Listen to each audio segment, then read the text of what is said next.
আসসালামু আলাইকুম everyone, welcome back to my mini blog. আজকে দুপুর নাগাদই বেরিয়ে গেলাম ঈদের শপিং সারতে। আজকে আলহামদুলিল্লাহ 28টা রোজা কমপ্লিট হয়ে গেল, আর মাত্র 2টো রোজা বাকি।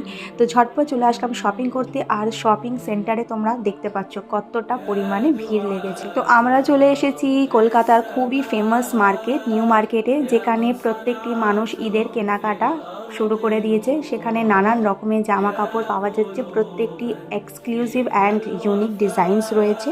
তো সেখান থেকে ঘোরাফেরা করে চলে আসলাম শ্রীরাম মার্কেটে। আর এখানে রমাদান করিমের একটা খুব সুন্দর সেট আপ বানিয়েছে।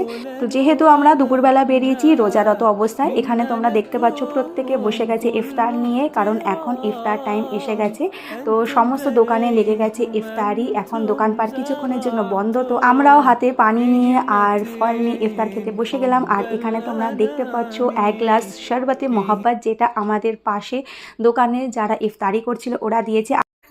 That is so sweet of them.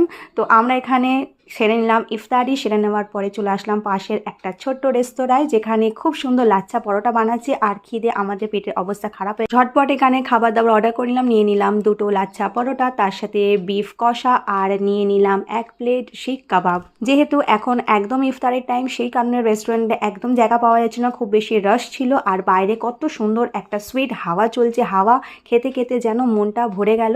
তো আমাদের এখানে কেনাকাটা ডান হলো। এবার এক থলা আমরা কাপড় চোপড় ভরে বেরিয়ে পড়লাম ঘরের উদ্দেশ্যে, এক বোতল ক্যাম্পা খেতে খেতে।